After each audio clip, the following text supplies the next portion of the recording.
أما بعد فأعوذ بالله من الشيطان الرجيم بسم الله الرحمن الرحيم إن الذين يتلون كتاب الله وأقاموا الصلاة وأنفقوا مما رزقناهم سرا وعلانية يرجون تجارة لن تبور ليوفيهم أجورهم ويزيدهم من فضله إنه غفور شكور. صدق الله مولانا العظيم وصدق رسوله النبي الكريم ونحن على ذلك من الشاهدين والشاكرين والحمد لله رب العالمين.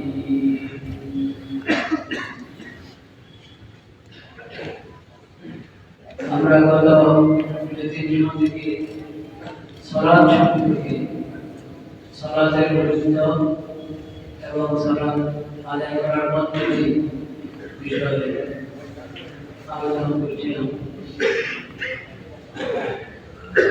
আজকে সালাত সম্পর্কে কিছু কথা বলছি। রুকু সাজদা কওমা আযকার কিভাবে হওয়া উচিত, সাজদা কেমন হওয়া উচিত, কেমন হওয়া উচিত, হাদিস শরীফের উদ্ধৃতিতে কিছু আলোচনা করেছি। পুরো আমাদের পদ্ধতি সম্পর্কে আরো কিছু কথা আমরা ইনশাআল্লাহ আজকে আমরা সালাতের গুরুত্বপূর্ণ একটা দিক, সেটা হলো মুসল্লি কেমন হতে হবে, মুসল্লিকে কেমন হতে হবে। আল্লাহ রাব্বুল আলামিন আমাদেরকে সবাই এই মানে ঈমান না এনে যাতে ঈমান এনে মুসল্লি হবে, আর এই ঈমান এনে যাতে মুসল্লি হতেই মুসল্লি হবে। কেমন মুসল্লি? নিয়মিত মুসল্লি, সুন্দর মুসল্লি, ভালো সালাত, সালাতটা সুন্দরভাবে আদায় করতে, ভালোভাবে আদায় করতে।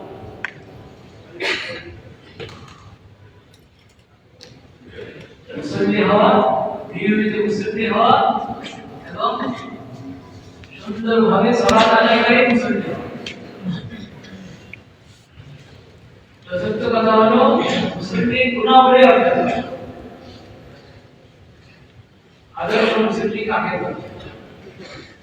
আল্লাহ রাব্বুল আলামিন কোরআন কারীমে মুসল্লিদের যে সমস্ত গুনাহগুলি বর্ণনা করেছেন, বলেছেন, আমাদেরকে জানিয়েছেন, সেসব গুণাবলী অর্জন করতে হবে ওরকম সিফাতওয়ালা, বিশেষ গুণাবলীওয়ালা আদর্শ মুসল্লি হতে হবে।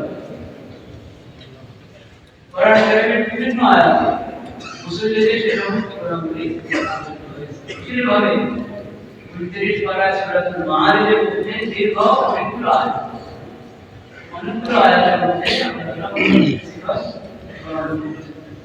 আজকে আমরা পুরো আয়াতগুলো তেলাওয়াত করব, ইনশাআল্লাহ কিছু আলোচনা করার চেষ্টা করব।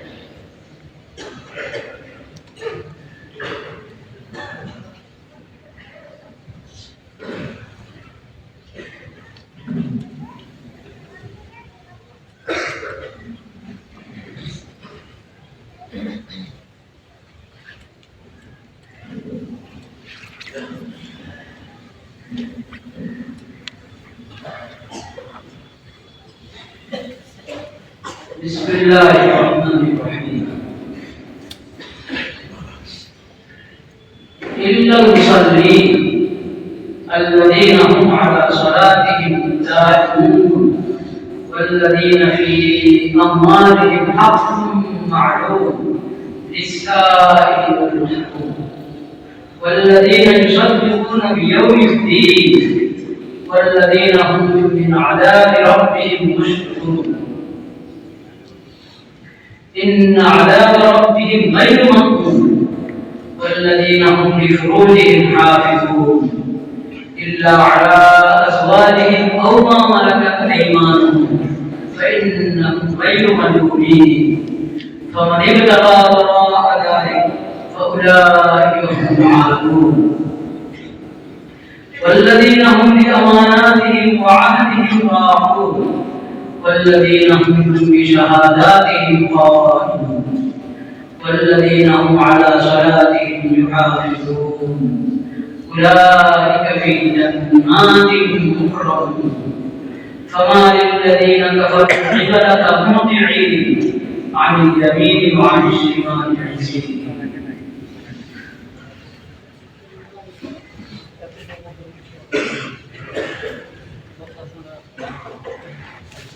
لا إله إلا الله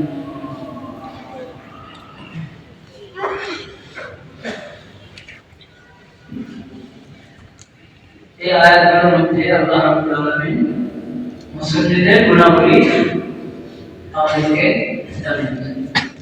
প্রথম, আল্লাযীনা হুম আলা সালাতিহিম দাঈমুন। মুসলিমরা কেমন হবে?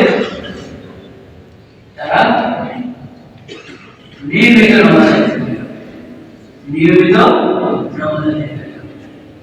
প্রতিদিন নামাজ আদায় করবে, প্রতি ওয়াক্ত নামাজ আদায় করবে। কোনদিন নামাজ কাজা হবে না, কোন ওয়াক্তে নামাজ কাজা হবে না। ফজর কাজা হবে না, ইশা, ফজর, যোহর, আসর, মাগরিব, ইশা। জুমার দিন যোহরের জায়গায় এই পাঁচ ওয়াক্ত নামাজ নিয়মিত আদায় করবে। কোনদিন বাদ দেবে না, কোনো ওয়াক্ত বাদ দেবে না। আমাদের একটা দেশে একটা রেওয়াজের মতো হয়ে গেছে, মাগরিবের নামাজে মুসলিম একটু বেশি হয়, ফজরে একবারে কম, মুসলিম দাঁড়ায়।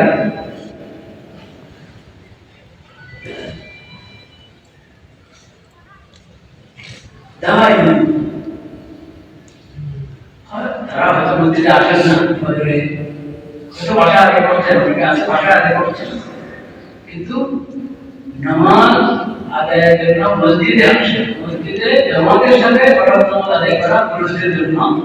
এটা হলো আল্লাহ রাব্বুল আলামিনের বিধান। কোরআন এবং সুন্নাহ ইসলামী শরীয়তে এই বিধান বিভিন্ন ভাবে তাকিদের সাথে বর্ণনা করা। দাঈমুন শব্দের অর্থ কোনদিন নামাজ বাদ যাবে না, এক ওয়াক্ত নামাজ বাদ যাবে না। এভাবে নিয়মিত মুসলিম, পাকা মুসলিম।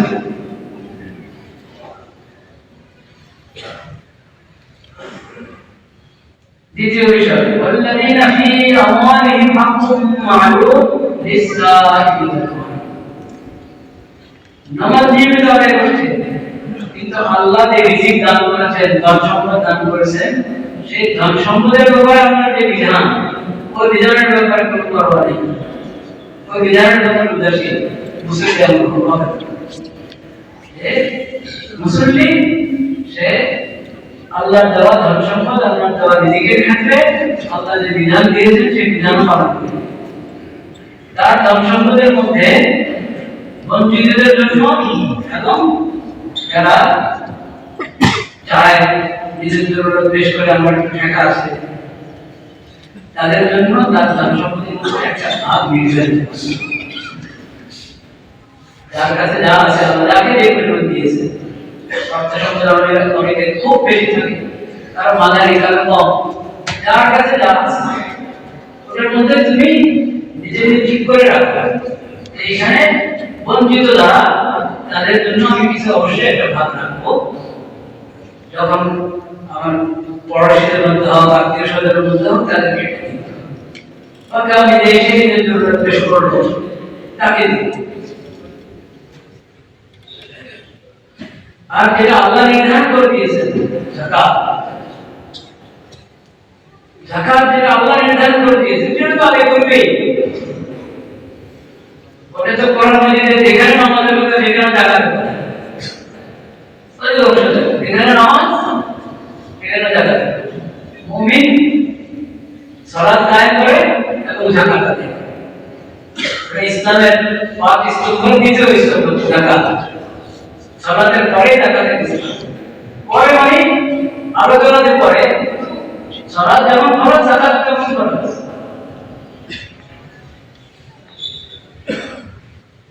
ইমানের আলামত, ইসলামের আলামত, ইসলামের প্রতীক সালাত এবং যাকাত।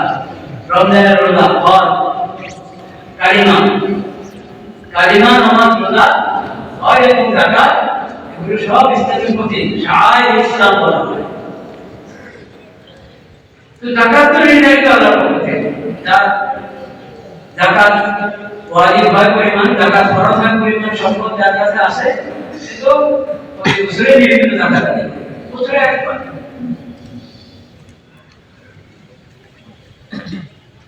যাকাতের বাইরেও জিম্মাদারি দিয়েছে, যেমন আমরা অধীনস্থদের খরচ আমি আদায় করে থাকি।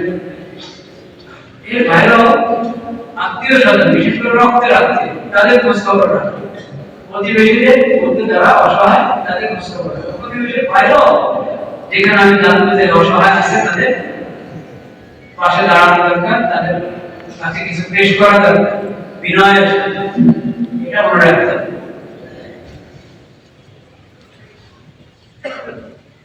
এই যে ধন সম্পদ আল্লাহ বলেছেন যে আমানি, তাদের মালের মধ্যে, তাদের সম্পদের মধ্যে প্রার্থনাকারীর জন্য এবং বঞ্চিতের জন্য কি আছে?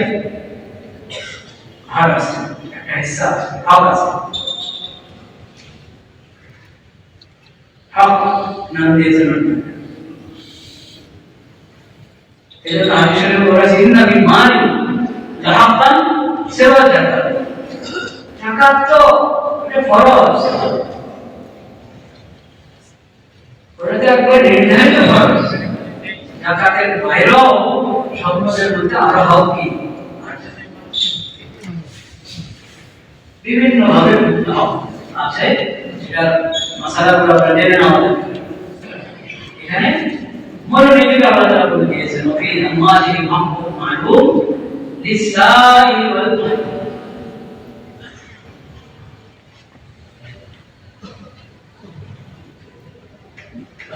ফি আমালিহিম, তাদের সম্পদ, তাদের সম্পদ মানে কি? এটা কি ওরা নিজের জড়ে পেয়ে গেছে না আল্লাহ দান?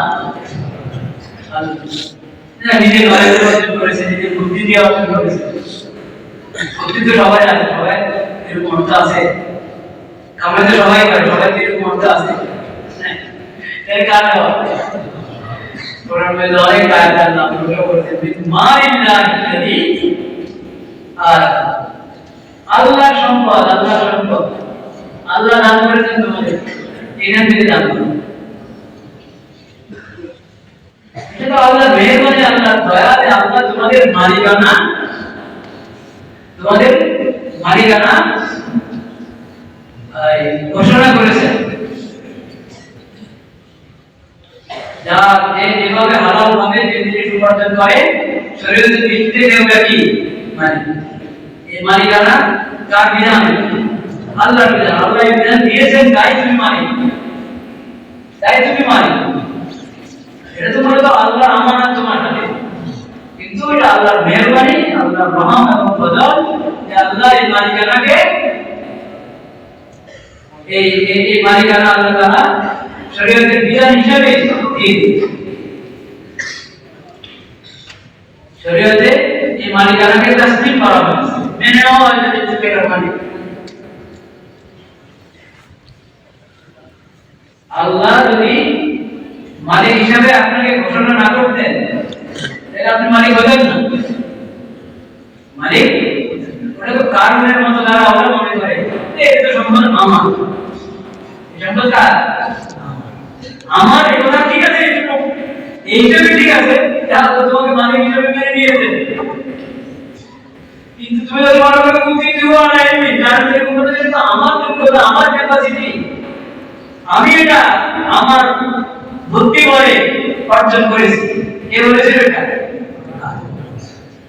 সম্পদের ব্যাপারে যারা এটা মনে করে যে এটা আমার, এখানে অন্য কারো অধিকার নাই, আল্লাহ যদি ওদের অধিকার তার ঘোষণা করে থাকেন, শরীয়ত তার ঘোষণা অধিকার ঘোষণা করে থাকে, আমি মানি না। নাও না থাকবে ও লোক আল্লাহ বিদ্রোহী বলবে। আল্লাহ এত বলতে বড় নাফরমান এবং নাশকর দিনও খারাপ তাকে হতে আল্লাহ দাম।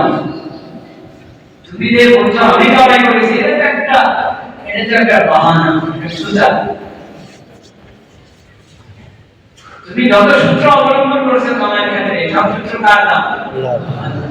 এই সব সূত্র ব্যবহার করে অনেকে পায় না, তুমি পেয়েছো, কার দাম? কোরআন কারীমের দ্বিতীয় সূরা, সূরা ফাতিহা প্রথম সূরা, তারপরে দ্বিতীয় সূরা, সূরা বাকারার প্রথম দিকেই মুমিন এবং মুত্তাকিদের পরিচয় দিয়েছেন আল্লাহ। হুদাল লিল মুত্তাকিন আল্লাযীনা ইউমিনুনা বিল গায়ব ওয়া ইউকিমুনা আস-সালাহ। গায়বের প্রতি যাদের ঈমান আছে, সালাত যারা কায়েম করে, আর ওয়া ইউনফিকুনা মিম্মা রাযাকনাহুম ইউনফিকুন, আমি তাদেরকে যা রিজিক দিয়েছি সেখান থেকে তারা খরচ করে। আমি যা রিজিক দিয়েছি, যারা তোমার 10,000 টাকা আছে, 10 কোটি টাকা আছে, কোটি কোটি টাকা আছে, শত কোটি টাকা আছে, সব তার মিথ্যা আলাদা।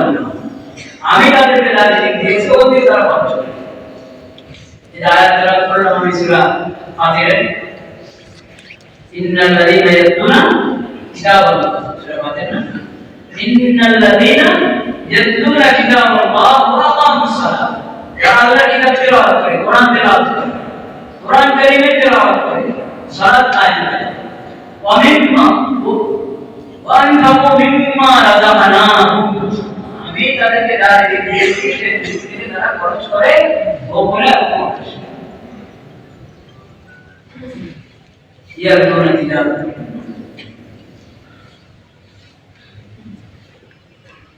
আমি জানি আল্লাহ রিজিক দান করেছেন, আল্লাহ এই সম্পদ তোমাকে দান করেছেন, মূলত আল্লাহ।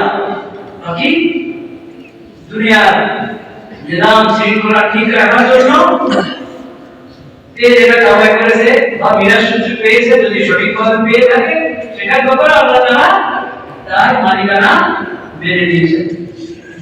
শরীয়ত তার মালিকানাকে গ্রহণ করেছে, ঘোষণা করেছে, এটা মালিক। তাহলে তার এই সম্পত্তি অর্জন করতে পারবে, গরিব করে রেডি করলে আমি গরিব করে আমি তো আমাকে দেওয়া উচিত, এই ধরনের হতে আমাকে দিচ্ছে না, আমি এখান থেকে আমার অংশ চুরি করে নিই না, এটা যায় না। এটা কি তুমি বলতে পারো যে একটা ঘটনা আছে, একটা আমি আল্লাহর বান্দা আর এই সম্পদ আল্লাহ, আমি কি আল্লাহর বান্দা, সম্পদ টাকা আল্লাহ, এটা আমি আলহামদুলিল্লাহ আমি আল্লাহর বান্দা, তার মানো মানো এই সম্পদ কার? হ্যাঁ, আল্লাহ, এটা আমি পরের দিন একজন কে দিয়ে যায় একদম ভালো লাগছে, ও দেখেন এসে তো সেই কথা বলে, আমি তো ও বুদ্ধি করে তখন বুদ্ধি কথা বলছে, আমি আল্লাহর বান্দা, এই সম্পদটা আল্লাহ আমাদের দ্বারা নিয়ে গেল। ও পিছন থেকে পিঠের উপরে চড়ে দিয়েছে এক কি, তো ধর্ম না, এই ঘরটাও আল্লাহর পক্ষ থেকে।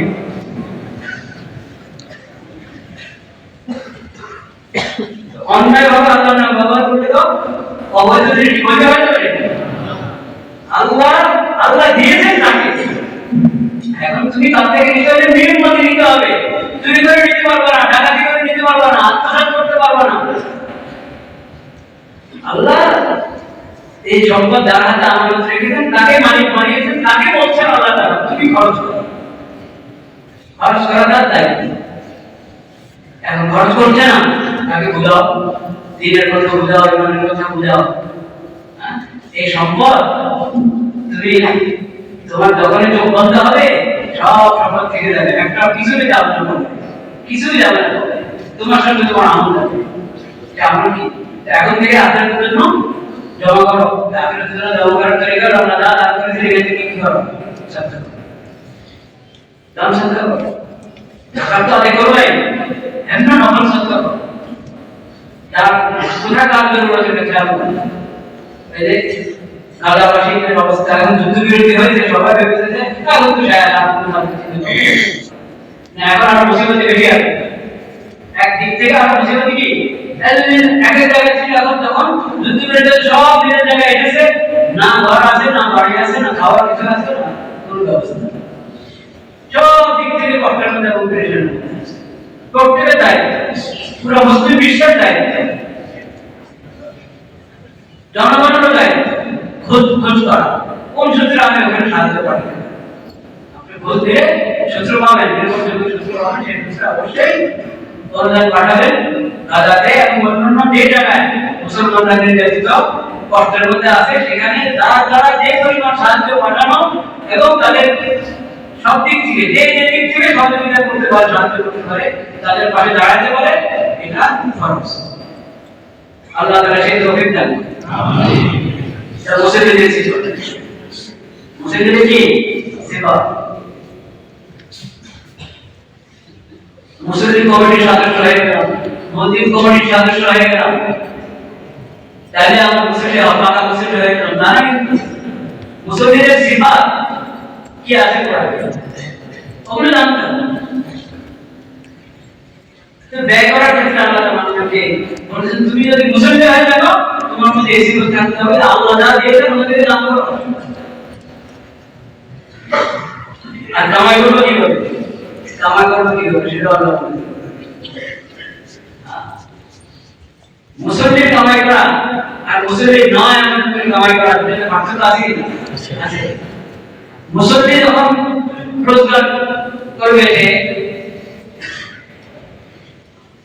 উপার্জন করতে যাবে, তার উপার্জনের সুদের মধ্যে অবৈধ কিছু থাকবে, ব্যবসা করতে হলে ওদের সুদ থাকবে, কি থাকবে না? সুদ থাকবে। ব্যবসা করবে ওটাতে সুদ থাকবে না, ওটাতে কোনো দাদা থাকবে না, মিথ্যা থাকবে না, মাপে কম দিবে না, মাপে কম দিবে না। মুসলিম সিফা। মুসলিম যখন দোকানদার হয়, মুসলিম যখন গ্রাহক হয়, কেমন হবে? মুসলিম দোকানদার তাহলে কোন সামানের মধ্যে কোন ধরনের ভেজাল করবে, কোন মিথ্যা বলবে, 2 নম্বর দিনে 1 নম্বর করে দিয়ে দিবে। দোষ ত্রুটি আছে সামানের মধ্যে, কাপড়ের মধ্যে, সেটা বিক্রি করছে, ওটা দোষ ঢুকাবে না। এর হলো মুসলিম মুসলিম দোকান, মুসলিম গ্রাহক। ঠিক আছে, নবী করিম সাল্লাল্লাহু আলাইহি ওয়াসাল্লাম বাজারে গিয়েছে, একজন পর্যবেক্ষণ করছে, দেখছে কোন দোকানদারদের সাথে কেমন আচরণ, কেমন কথা, কিভাবে দিচ্ছে, কিভাবে আদায় করছেন, সামান কিভাবে গ্রহণ করছেন, অর্থ কিভাবে দিচ্ছেন, সব ঠিক। ওটা দেখেই অবশ্যই, ওটা দেখেই বলছে এই লোক যে দিন ধর্মের দাওয়াত দিচ্ছে অবশ্যই শুনতে হবে। ও পিছনে পিছনে আসছে, নবী করিম সাল্লাল্লাহু আলাইহি ওয়াসাল্লাম বাজার করে যাচ্ছেন, ঘরের দিকে পিছনে পিছনে আসছে, জিজ্ঞেস করতে আপনি কিসের দাওয়াত দেন, কোন দিনের দাওয়াত দেন, আমাকে আপনার বিচারে সত্যি হবে। নবী করিম সাল্লাল্লাহু আলাইহি ওয়াসাল্লাম দাওয়াত দিলেন, সেটা সঙ্গে সঙ্গে ইসলাম কবুল করেছে। খারাপ হবে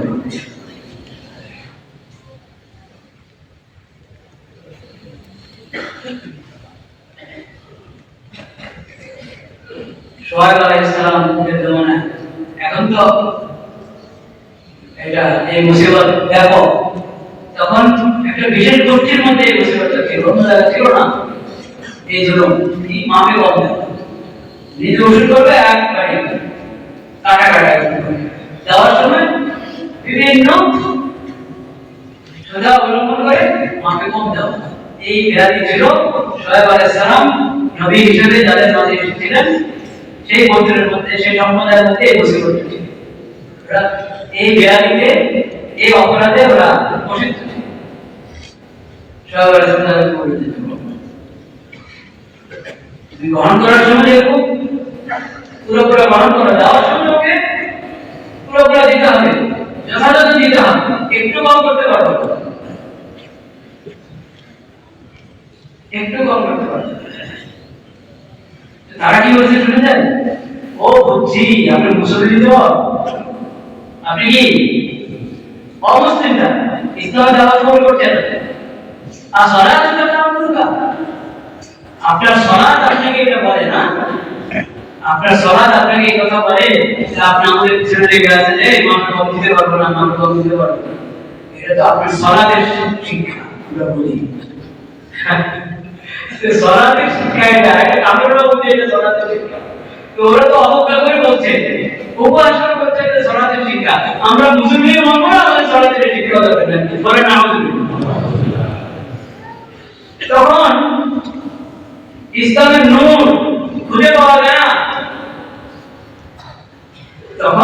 তখনও একটা সম্প্রদায় রোগ এবং ব্যাধির ক্ষেত্রে বসে ছিল ব্যাপকভাবে, অমুসলিমদের মধ্যে সমস্যা ছিল, ওখানে তো অক্তিয়ারে পায় না, এদের কথা বলা হয়, এদেরকে এই নবী আল্লাহর নবী বুঝাচ্ছেন, হেদায়েতের পর হেদায়েত দিয়ে যাচ্ছেন, নসিহতের পর নসিহত দিয়ে যাচ্ছেন।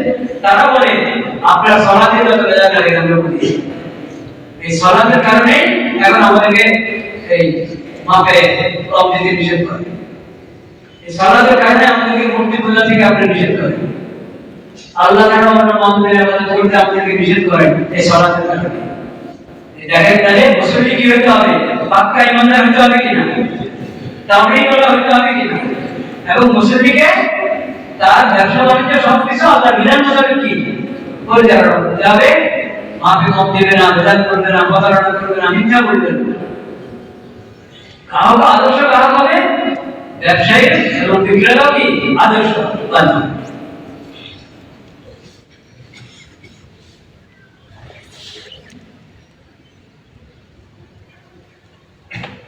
الذين هم على صلاتهم دائمون والذين في أموالهم حق معلوم للسائل والمحروم والذين يصدقون بيوم الدين। মুসলিমকে যার আখিরাতের প্রতি বিশ্বাস আছে, বিচার দিবসের উপরে রাখি আছে বিশ্বাস, তাহলে মুসলিম। আখিরাত মানে না কেবল কি মুসলিম হবে, দেখা দেখি মুসলিম, দেখা দেখি আচ্ছা সবাই যাচ্ছে আজকে একটু যায়, আমি সবাই যাচ্ছে আজকে শুক্রবার, 8 কি নামাজ, 7 কি নামাজ, 8 কি নামাজ, 8 কি নামাজ, নামাজের বিভিন্ন বছরে একবার এই দুই দিকে গেলাম বাস আলহামদুলিল্লাহ হয়ে গেল, একটু মাঝখানে নামাজ কোনো গুরুত্ব নেই। আর জানাজা নামাজে উপস্থিত হবে, আত্মীয় স্বজন কারো বন্ধু বান্ধব কারো রয়েছে জানাজাতে উপস্থিত, সেটা কিন্তু ফরজ নামাজের খবর, যেদিন জানাজা পড়ছে ওই জন্য দেখা যায় ফরজ নামাজ বাদ যাচ্ছে, সমাজের এগুলো আছে কি খাটের নামাজ, আটকে কি নামাজ, বন্ধু ছোটকালের বন্ধু এখন বন্ধুত্ব তো গিয়ে মাশাআল্লাহ পুরো মুসলিম হয়ে গেছে, হ্যাঁ কোন আল্লাহ রাসূলকে গিয়ে পুরো মুসলিম হয়ে গেছে, বাস করে এসে এখন পুরো মুসলিম, মনে তো আগে তো অবস্থানে আছে, আগে দেখে এখন বন্ধুর সাথে দেখা হয়ে গেছে, বন্ধু হাত ধরে আরে বলছে আজকে ছোট দেখা হলো, হ্যাঁ এখন বন্ধু আধার বন্ধুদের এখানে বন্ধুর সঙ্গে শেয়ার চলে গেছে, এটা খারাপ না, এটা ভালো, এটা কি ভালো, কিন্তু ওই বন্ধুর সঙ্গে আটটা একবার আর কখনো নেই, এটা হলো আটটা পড়ার কারণে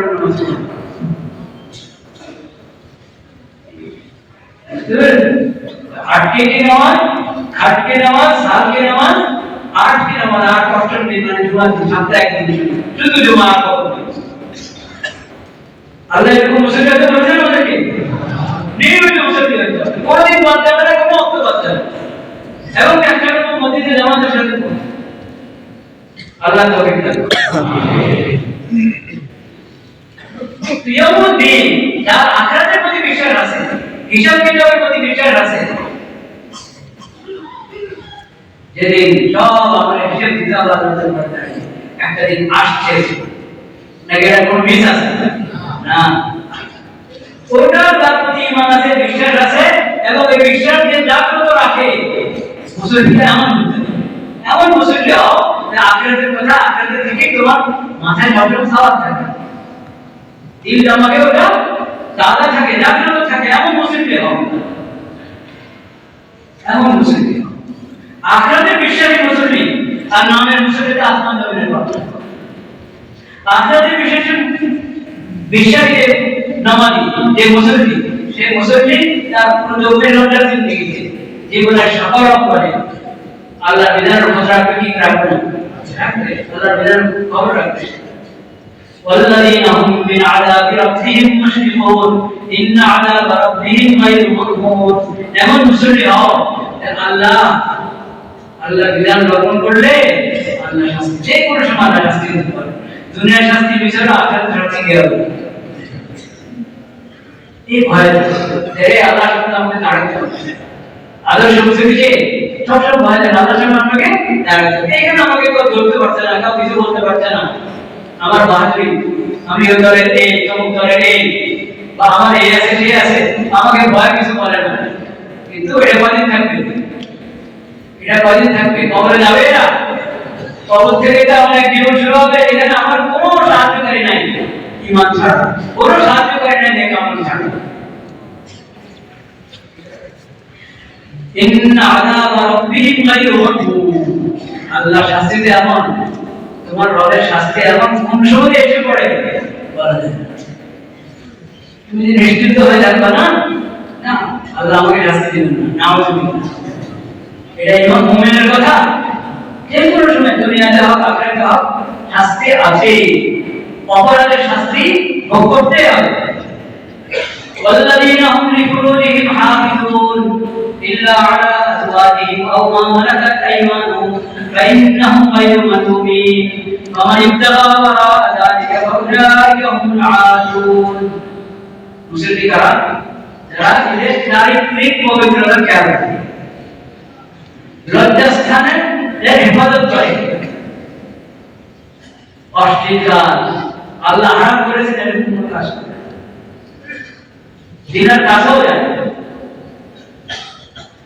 চোখ দাঁড়ায় এমন দৃশ্য দেখবে যেটা দেখা যায় না, এই কাজও করে, কানের হেফাজত করে, চোখের হেফাজত করে, মুখের হেফাজত করে, লজ্জাস্থানে তারা হেফাজত করে। অর্থাৎ এই বিষয় চারিত্রিক সমস্যা জড়িত কোনো গুণাতে কোনো অশ্লীলতা তারা কেনে না, লিপ্ত হয় না। এটা মুসলিম ইল্লা আলা আজওয়াজিহিম। আল্লাহ এই পন্থায় বৈধ করেছেন, বিয়ের রাস্তা আল্লাহ বৈধ করেছেন। বিয়ের যে বিধান আল্লাহ কোরআনে দিয়েছেন, ওই থেকে বিয়ে করো, ছেলে আর মেয়ে বিয়ে হবে। আল্লাহ যে মেয়েদেরকে বিয়ে করা হারাম করেছেন তাদের বাইরে ওয়াবিল্লা লাকুম মা ওয়ারা যালিক। তারিও দিয়েছেন আল্লাহ। এই সূরা নিসাতে 4 নম্বর পারার শেষে হুররিমাত আলাইকুম উম্মাহাতুকুম, মার সঙ্গে বিয়ে যায়। মার আলোচনা থেকে শুরু করে কোন মহিলাদের বিয়ে করা যায়, এর বাইরে তুমি যথাযথ নিয়মে আল্লাহ শিখানোর নিয়মে শরীয়তের বিধান মোতাবেক বিয়ে করো। বিয়ের জন্য মেয়ে মুসলমান হতে হবে কিনা না, বা মেয়ে যে ছোট আবদ্ধ হবে সে ছেলে মুসলমান হতে হবে কিনা। বন্ধুত্বের ভিত্তিতে সম্পর্ক যায়, প্রেমের সম্পর্ক বন্ধু আর বান্ধবী, এটা ইসলামের আইন, ইসলামের বিয়ে এবং ইসলামী তরিকা মতে বিয়ের মাধ্যমে একে অপরের জন্য হারাম করা। শরীয়ত যাকে বাঁধি বলে, বাঁধিও হারাম। আওমা মালাকাত আইমানুকুম, কিন্তু বাঁধি এখন নাই। ঘরের বুয়ারও বাঁধি নয়, কালের বুয়ারও বাঁধি নয়, কখনো বাঁধি এখন নাই। বাঁধি বিষয়টাও আল্লাহ হালাল করেছে, এটা এখন না।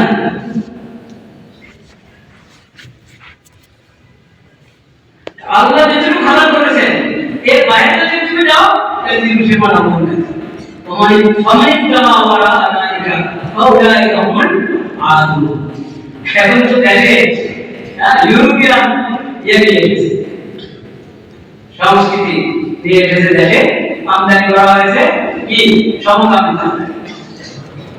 লূত আলাইহিস সালামের লূত আলাইহিস সালাম যে সম্প্রদায়ের নবী ছিলেন তাদের মধ্যে ছিল সমকামিতা, সব পুরুষে পুরুষ। এটা হারাম কি হারাম না? আল্লাহ কত কঠিন শাস্তি দিয়েছেন তাদেরকে, কত রকমের শাস্তি দিয়েছেন তাদেরকে।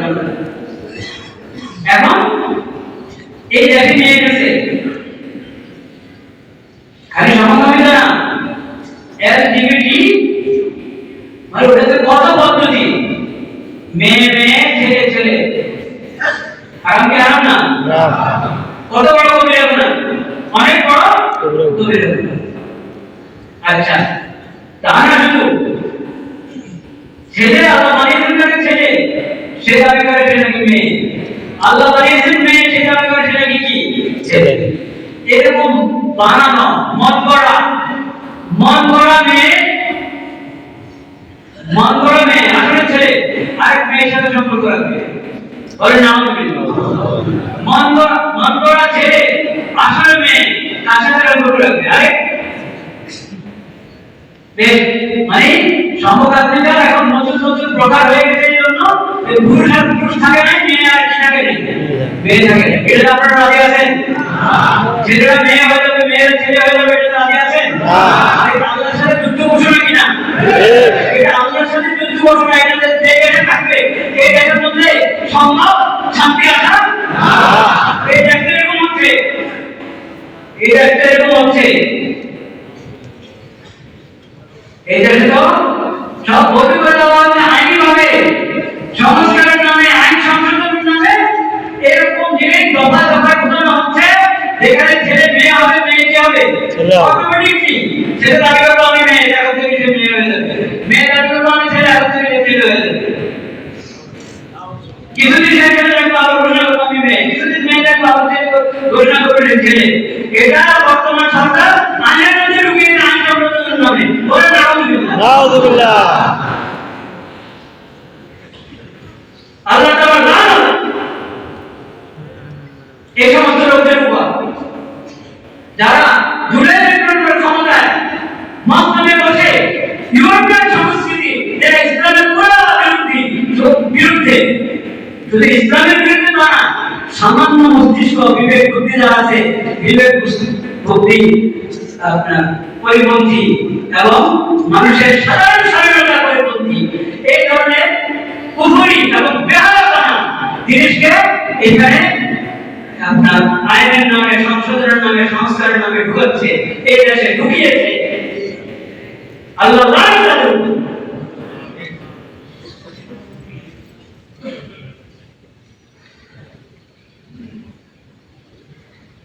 সরকারি মস্তান করলে সরকার হয় না, বুঝতে হবে সামনে যারা আসছেন তাদেরকে এটা বুঝতে হবে। যদি এই তরিকায় আল্লাহর বিধানের বিরুদ্ধে, কোরআন সুন্নাহর বিরুদ্ধে যে যাবে তার সঙ্গে আমাদের কোনো দোস্তি নেই।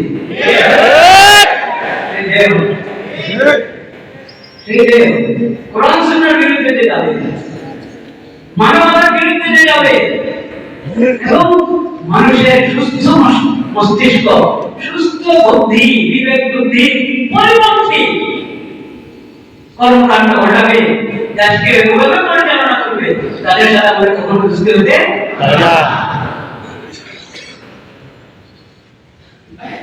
স্বাধীনতা, হায়া, লজ্জা সব কিছু বরবাদ করে দিচ্ছে। ভুল ধারণা এটা যেখানে অষ্টম শ্রেণী,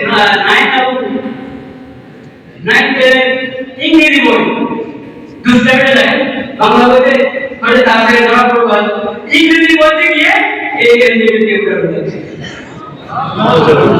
সিনেমাতে বইতে। আর সিনেমাতে বইতে শেখ হাসিনা ঢুকা আর ডক্টর ইউনূস ঢুকা, যে ঢুকা সিনেমাতে বইতে বেইমানের কথা, বেহায়া বেড়ানা কন্যা ভাইয়া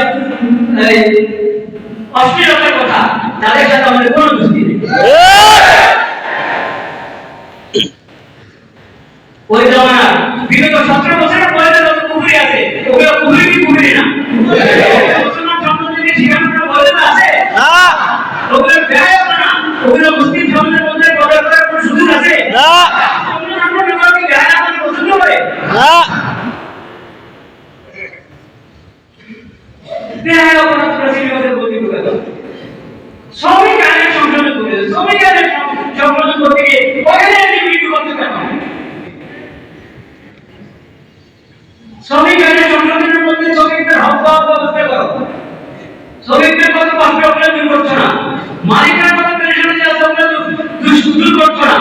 এখানে ইউনিয়ন সংস্কৃতি ঢুকে শ্রমিক আইন সংশোধনের নামে এখানে এলজিবিটি সমকামিতা তুমি ঢুকাচ্ছ। মানুষ তো বেখবর, খবরও রাখে না দেখে কি হচ্ছে। যে সরকার আসবে তার কাছে আমরা চাই মানুষের বিবেক বুদ্ধি করেন,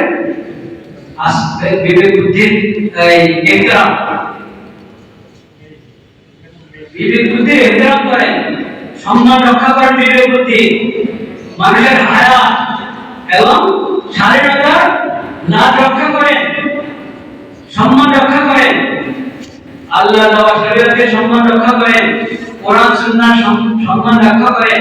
এটা তাওহীদের মাটি, মুমিনদের মাটি, মুসলিমদের মাটি। এখানে অমুসলিমরা শান্তিতে থাকবে যদি আপনি এখানে ইসলামের বিধান চালু করেন। অমুসলিমরা শান্তিতে থাকতে পারবে না। মুসলমানদের তো ইসলাম বরবাদ করে দিয়েছেন, আপনারা ঈমান বরবাদ করে দিয়েছেন। যত ধরনের জাতীয় একমাত্র রায় পর্যন্ত করা হয়েছে।